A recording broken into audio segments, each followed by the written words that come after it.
Si j'ai un bon conseil à vous donner aujourd'hui, c'est de faire de l'argent et de vous éloigner le plus possible de la politique. Phrase choc, hein, attribuée à Hassan II juste après avoir échappé à un deuxième coup d'État. Ça donne le ton quand même sur l'ambiance au sommet du pouvoir marocain de l'époque. Ah oui, c'est une phrase qui glace un peu le sang. On sent une sorte de cynisme ou peut-être une profonde désillusion. Le roi qui dit à ses officiers, en gros, la politique, c'est dangereux, occupez-vous plutôt de vos affaires. Ça en dit long sur la relation complexe et parfois brutale entre le trône et l'armée après les chocs de Skirat et de l'attentat contre le Boeing. Et c'est justement là qu'on va aller voir aujourd'hui. Dans les coulisses de cette armée, de ce pouvoir, on va s'appuyer sur un témoignage assez unique, les mémoires d'un officier marocain, Madjoub Tobji, les officiers de Sa Majesté. C'est une plongée basée sur son vécu sur des décennies. Oui, et c'est important de le souligner, c'est son regard, son expérience personnelle, donc c'est forcément subjectif, souvent très critique d'ailleurs, mais c'est une mine d'informations vue de l'intérieur. Notre but, c'est de voir ce que ce récit nous apprend sur le fonctionnement du système militaire politique marocain sous Hassan II, et puis au début du règne de Mohamed VI. On va regarder son parcours, les personnages clés, la corruption qu'il dénonce, les guerres. D'accord. Alors, on commence par le début. Madjoub Tobji. Il vient de Meknès, milieu modeste, passionné par l'armée, mais son père n'est pas trop d'accord au début, puis finalement si. Et il intègre l'académie militaire de Meknès en 62. C'est ça. Et il décrit une formation extrêmement dure, très très marquée par l'influence française. On est juste après la guerre d'Algérie, discipline de fer, beaucoup d'abandon. Il dit que moins de la moitié de sa promo est allée jusqu'au bout. Ah oui, quand même. Et fait intéressant, parmi ses instructeurs marocains, il y avait Ababou, un nom qui va tragiquement revenir dans l'histoire avec le coup d'État de Skirat en 71. Tobji lui-même, il montre déjà une certaine ténacité. Il raconte même avoir participé aux Jeux méditerranéens comme nageur. Une petite parenthèse dans la dureté de l'académie, quoi. Cette ténacité, on la retrouvera. Mais il y a un point intéressant qu'il soulève assez tôt. Le choix de l'arme à la sortie de l'académie. Ça évolue comment ça? C'est un signe avant-coureur peut-être de ce qu'il critiquera plus tard. Au début, c'était le prestige des armes de combat. Mais Tobji remarque très vite un glissement. La gendarmerie, l'intendance, ça devient plus attractif pour les avantages matériels. Le logement, la voiture. Ah d'accord. Il affirme même que plus tard, pour entrer à la gendarmerie, il fallait payer un pot de vin. Donc on voit déjà une fissure dans l'idéal militaire au profit de trucs plus pragmatiques, quoi. Il parle aussi de gens qui l'ont marqué, comme un commandant français Eugène Danet, un modèle pour lui. Mais aussi ses premières frictions avec certains chefs, et puis il devient instructeur lui-même. Et là, il est confronté aux réalités du pouvoir, même avec les élèves. Oui, l'anecdote avec Raouf Oufkir, le fils du général Oufkir, qui était alors tout-puissant, ministre de la Défense, elle est assez parlante. L'ado perturbe le collège de l'académie, Tobji applique le règlement, il doit le renvoyer. Il dit combien c'était difficile de maintenir la discipline avec les fils d'eux, J'imagine. mais il note qu'Oufkir père, apparemment briefé par le colonel Sefriou, n'a pas fait pression. Et ce Sefriou, justement, c'est un personnage très important dans le livre de Tobji. Il le décrit comment, ce Sefrioui? Ah, comme un officier d'une autre époque presque. Un vétéran d'Indochine, respecté, beau-frère de Dlimi, mais apparemment avec des valeurs totalement opposées. Tobji le voit comme quelqu'un d'intègre qui critiquait même les dépenses du roi. Mais bon, il finira par être écarté par Hassan II. D'accord. Et à l'inverse, le successeur de Sefriou à Meknès, un certain Benkiran, ils ont fait un portrait très négatif. Il l'accuse carrément de trafic de hashish. C'est d'ailleurs pour échapper à cette ambiance qu'il demande sa mutation. Et c'est comme ça qu'il arrive au Palais Royal en 1972, juste avant l'histoire du Boeing Royal attaqué en vol. L'ambiance devait être... Électrique. Oui, extrêmement. Il arrive à la garde royale, l'ancienne garde noire. Il la trouve peu efficace à ce moment-là, il essaye d'améliorer l'entraînement. Mais la vie de palais, Il décrit un Hassan II devenu paranoïaque après les coups d'État, qui vit la nuit, dépense sans compter. Ça lui pèse. Il cherche à partir en mission à l'extérieur. c'est ce qui l'amène à se porter volontaire pour la Syrie en 1973, juste avant la guerre d'octobre, la guerre du Kippour. Ça a dû le marquer, ça. Énormément. Le contingent marocain est commandé par Sefriou. L'accueil en Syrie est mitigé. Tobji raconte la méfiance au début d'Hafez el-Assad et même de certains Syriens, à cause de vieux souvenirs de soldats marocains sous l'uniforme français, qu'on appelait parfois les Alaouites, rien à voir avec la communauté religieuse syrienne, c'était juste un terme local. Un moment fort, c'est quand Sefriou apprend la date de l'attaque, le 6 octobre, et qu'il met Tobji dans la confidence. Et sur le terrain alors? Sur le Golan? Eh ben, les Marocains sont en première ligne. Tobji décrit des combats très durs, un terrain volcanique difficile. Lui, il fait de la reconnaissance avec sa Jeep Willys. Il dit qu'il passait parfois entre les tirs parce que sa Jeep n'était pas identifiée comme un véhicule de combat classique. Ah oui! Il y a des succès syriens au début, la prise du mont Hermon, mais aussi des problèmes de commandement. Et d'après les Syriens que Tobji côtoie, un manque terrible de missiles sol-serre soviétiques, les SAM, face à l'aviation israélienne. Certains parlent même d'intervention directe de l'aviation américaine. Les pertes marocaines sont là, comme le colonel El Alam. Il note aussi les visites rapides et, selon lui, superficielles d'Ahmed Dlimi, qui est déjà très influent. La guerre se termine par un cessez-le-feu un peu amer, les Syriens accusant l'Égypte et l'URSS. Et le retour au Maroc. Il le décrit comme humiliant, un vol épuisant, et à Tanger, ils sont accueillis par des gendarmes surarmés, comme s'ils ramenaient une maladie. La peur d'une contagion idéologique baassiste, l'idéologie du régime syrien, semblait plus importante que de les accueillir correctement. Du retour. Après cette guerre entre États, Tobji va connaître un conflit très différent. Le Sahara occidental à partir de la fin des années 70. Il se porte volontaire pour aller dans le sud. Pourquoi il fait ça? Il voulait comprendre ce qui se passait vraiment sur le terrain. Il voyait que les premières unités marocaines des auxiliaires se faisaient malmener par le Polisario, alors il demande à y aller et il prend le commandement d'une unité spéciale, le 4e commando de la Marche Verte, le 4e CMV, composé en grande partie de Sahraouis. Commander des Sahraouis pour combattre d'autres Sahraouis. Sacré défi. Exactement. Et comment il s'y prend? Par l'immersion, le respect. Ils partagent leur quotidien, leur nourriture, leurs traditions. Il instaure un commandement moins formel, plus proche.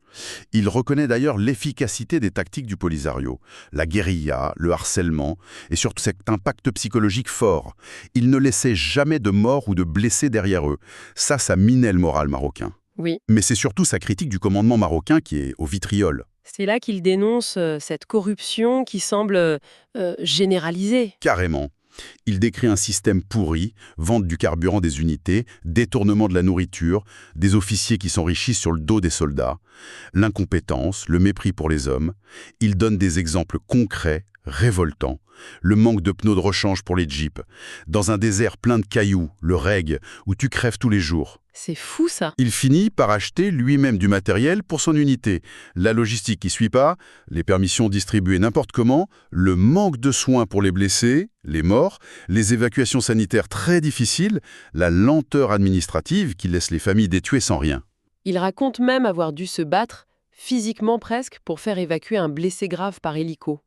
Et cette histoire où il capture une nouvelle arme ennemie, mais son chef ne le croit pas. Oui, l'épisode du canon de 14,5 mm capturé en 79. Le colonel Benani, le chef de secteur, qui n'y croit pas jusqu'à ce que Tobji lui ramène la pièce. Ça montre le décalage entre le terrain et l'état-major. Et que le Polisario était parfois mieux équipé, ou en tout cas plus vite. Le bilan humain, selon Tobji, est terrible. Des milliers de morts, plus de 2000 prisonniers marocains, des veuves, des orphelins démunis. Et tout ça, ça mène à l'incident de Zag. Ça semble être le point de rupture pour lui. Oui, on lui ordonne d'engager une unité toute neuve dans une opération qu'il juge suicidaire, près de la frontière algérienne. Il refuse, on insiste, et finalement sa position se fait bombarder. Hein? Par l'aviation marocaine. Quoi? Lui, il l'interprète comme une tentative de liquider, lui et son unité qui dérangeait peut-être. Les pertes sont lourdes. Écœuré, il demande à quitter son commandement. Et cette période très sombre coïncide avec l'apogée d'un homme, Ahmed Dlimi. Ahmed Dlimi, celui qui a pris la place d'Oufkir comme homme fort de la sécurité après 72, comment Tobji le décrit, lui qui a été son aide de camp brièvement en 1980? Le portrait est celui d'un homme au pouvoir quasi absolu. Dlimi, il cumulait tout. Aide de camp du roi, patron de la DGED, les services secrets extérieurs, patron de la gendarmerie, du renseignement militaire. Tobji décrit une relation tendue avec lui.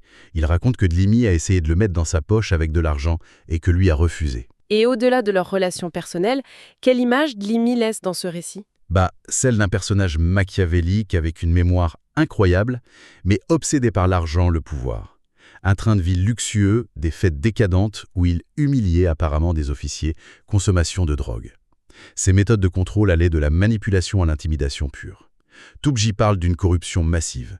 Contrôle des revenus de la pêche, implication présumée dans le trafic de hashish, promotion truquée pour placer ses hommes et écarter les autres. D'accord. Dlimi aurait aussi eu des liens très forts avec des services étrangers, la CIA, le Mossad. Tobji va même jusqu'à dire que Dlimi dirigeait le Maroc, en fait. Que Hassan II était de plus en plus isolé. C'est énorme comme affirmation. C'est très fort, oui. Et ça prépare le terrain pour la chute spectaculaire de Dlimi, en janvier 83. Officiellement, un accident de voiture à Marrakech. Un accident auquel Tobji dit avoir échappé de peu. Mais il n'y croit pas à l'accident. Pourquoi il est sceptique? Plusieurs choses le chiffonnent. La vitesse à laquelle la scène de l'accident aurait été nettoyée. Des rumeurs persistantes sur l'état du corps de Dlimi. Démembré peut-être, ce qui colle mal avec un simple accident. Lui, il penche pour un assassinat déguisé. Le contexte aussi. La visite imminente de Mitterrand. Dlimi était devenu trop puissant, gênant. Quel rôle a joué l'entourage du roi, comme Médiori? Ou même les services français via Grossouvre? Tobji pose les questions, il n'a pas les réponses, mais il souligne la capacité du palais à organiser ce genre de choses. La mort de Dlimi, ça ne règle pas les problèmes de Tobji. Au contraire. Peu après, en mars 83, il est arrêté. Oui, arrêté par le général Ousni Ben Slimane, le nouveau patron de la gendarmerie, l'étoile montante du système post-Dlimi. Et là, c'est 18 mois de détention au secret, dans une base près de Rabat, le PC Zeppelin, un centre clandestin. Isolement total, interrogatoire mené par un certain Lahanigri, pression psychologique. Tobji dit avoir tenu bon, refusé de collaborer.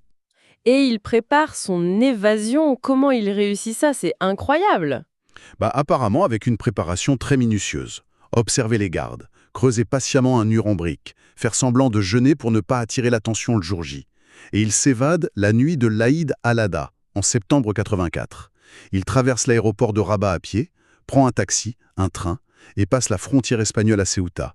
Une cavale rocambolesque. Arrivé à Paris, il est libre, mais il veut rentrer au Maroc, avec des garanties. Les contacts avec Driss Basri, le ministre de l'Intérieur, ne donnent rien. Non. Et finalement, c'est une action un peu spectaculaire qui débloque tout. En décembre 85, Hassan II est à Paris, à l'hôtel Crillon. Tobji organise une petite manif pacifique devant l'hôtel avec sa famille, des pancartes. Le commandant Tobji veut voir son roi. Et ça marche. La pression médiatique fait que Hassan II lui accorde une audience. Et le roi lui donne la version officielle pour justifier ses 18 mois de disparition. Exactement. La version, c'est Tobji était malade et le roi l'avait envoyé se faire soigner à l'étranger. Une fiction pour couvrir la détention arbitraire. Tobji accepte et rentre au Maroc. Mais le retour, ce n'est pas du tout une réhabilitation, c'est plutôt le début d'une longue mise au placard. Une très très longue traversée du désert. Presque 17 ans. Il reste commandant, il touche son salaire, mais aucune affectation, rien. Interdiction de voyager, surveillance constante, harcèlement moral, psychologique, il décrit des trucs assez terribles. Appels anonymes, des accidents de voiture bizarres, et même une fois on lui annonce au téléphone la mort de son fils. C'était faux. Mon Dieu. Une épreuve énorme. Pendant ce temps, il voit Ben Slimane devenir le nouvel homme fort. Lui, il se réfugie dans l'étude, il passe son temps à la bibliothèque La Source à Rabat. Et pendant toutes ces années, il continue d'observer, d'analyser le système. Sa critique ne faiblit pas. Non, pas du tout. Il continue de dénoncer la corruption qui perdure, la mauvaise gestion du dossier des prisonniers de guerre au Sahara. Il suggère même une sorte de connivence entre certains militaires marocains et algériens pour maintenir le statu quo au Sahara. Il décrit une armée qui décline, qui se politise, qui perd son savoir-faire, où le moral est bas. Et il faut attendre 2002 pour qu'il décide de prendre sa retraite. Pourquoi à ce moment-là? Pour retrouver sa liberté de parole, et surtout sa liberté de mouvement, sortir du territoire marocain. Obtenir cette autorisation, c'est encore une bataille, une dernière confrontation avec la Hanigri, devenue incontournable dans l'appareil sécuritaire, mais il finit par l'obtenir. Et c'est ça qui lui permet d'écrire ses mémoires enfin. Dans quel but il le fait? Témoigner, avant tout, témoigner, dénoncer ce qu'il voit comme un système profondément corrompu.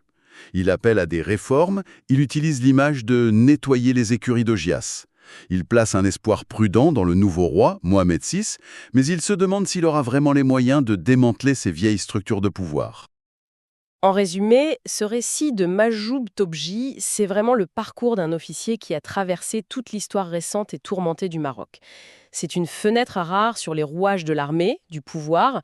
On y voit la loyauté, puis la désillusion, la dénonciation de la corruption, la violence des guerres, des jeux politiques. avec un coût humain énorme. Oui, c'est un témoignage personnel très fort. Il faut le lire avec recul, comme toutes les mémoires, bien sûr. Mais ça donne une perspective assez unique sur l'opacité de certains mécanismes de pouvoir.